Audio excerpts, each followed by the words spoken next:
do expect some modest reacceleration to a little more than 4%, 4.5% growth. That reflects a view that there will be at least some easing in zero COVID policies following the two sessions meetings in March. We don't expect an immediate loosening of zero COVID policies heading into the winter and without a full round of booster vaccinations for the population. But that set of preconditions may be in place by Q2, and we think we could see some easing in policies at that point. And that could lead to a pickup in growth in some of the sectors that have been softer, consumer spending, services, in the back half of next year.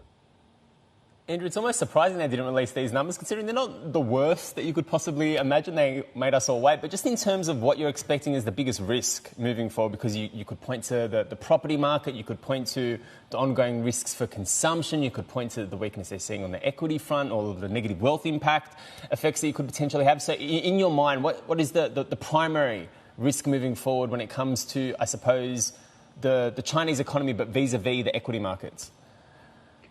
I think ongoing property market downturn remains a key focus. I mean, if we take the issues, maybe I'll highlight a few and say why I think property is still one of the largest. On the zero COVID front, policies are likely to remain in place, but we, I think, have a decent sense of the sizing of that impact.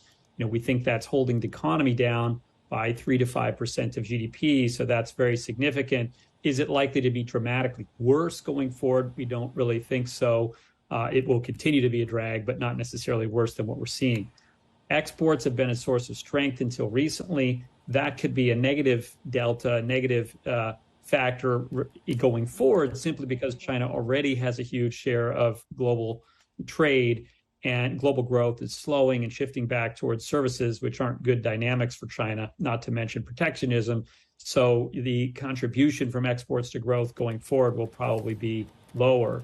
And then on property, we've seen a very large downturn, lots of stress among the private sector developers, a loss of confidence to some degree in property market, certainly as an investment vehicle.